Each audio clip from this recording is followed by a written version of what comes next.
Bismillahirrahmanirrahim. Assalamu alaikum students. Today our question is question number 8. Name the two famous and popular diwans by Sadi. Explain what each one is about.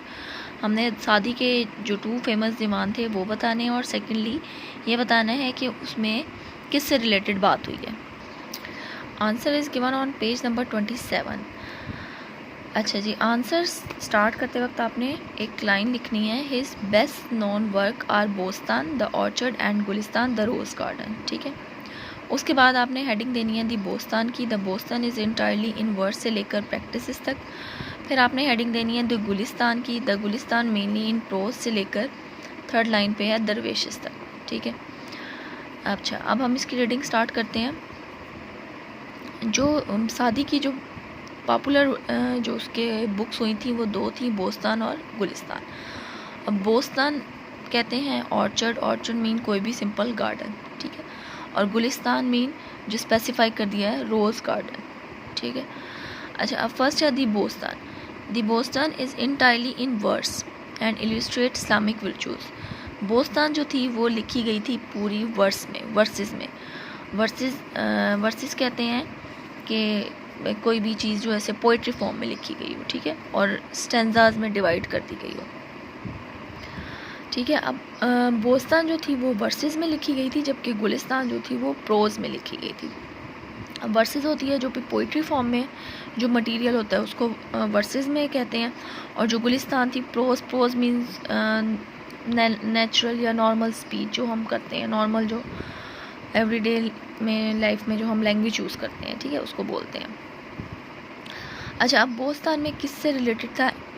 Illustrate Islamic virtues. Islamic virtues यानी Islamic virtues में आ जाती हैं tolerance, सब्र, बर्दाश्त, अल्लाह ताला का खौफ, उसको याद रखना, या जो उसने बातें बताई हैं उसको फॉलो करना.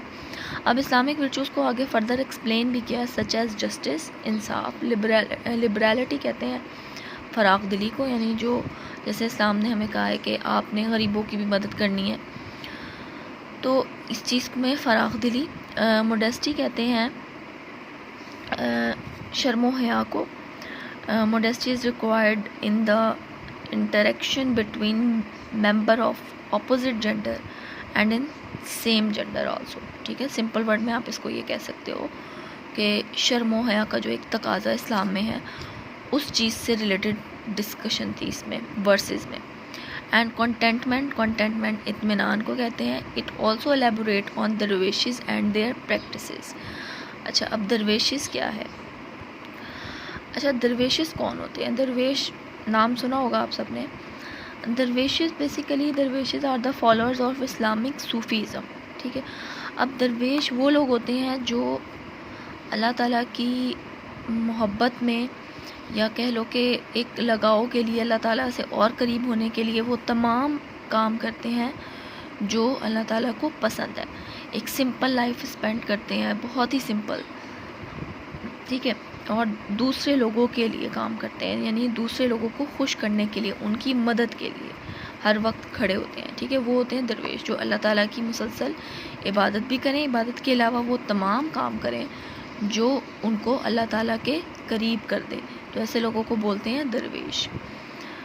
अच्छा, अब हम बात करेंगे गुलिस्तान की. The Gulistan mainly in prose. Prose मैंने जैसे आपको बताया है कि एक गुलिस्तान जो बुक थी, गुलिस्तान जो थी वो एक नॉर्मल लैंग्वेज में लिखी गई किताब थी.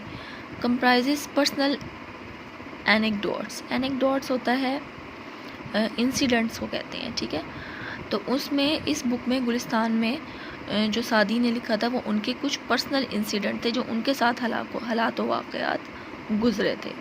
ठीक है, शॉर्ट स्टोरीज़ भी कह सकते हैं.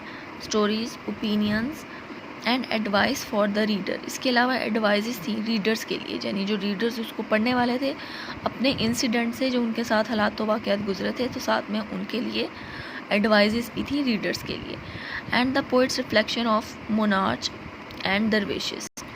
अच्छा, इसके अलावा इस बुक में पोइट ने, या जो लिखने वाला था, उन्होंने डिस्कस किया था मोनार्च एंड दरवेशिस को भी.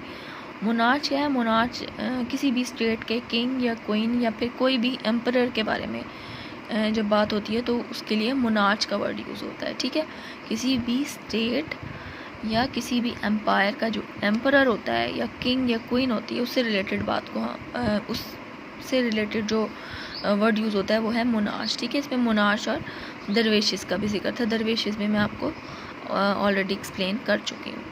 ठीक है, होपफुली स्टूडेंट्स आपको ये क्वेश्चन का आंसर समझ आ गया होगा। Take care.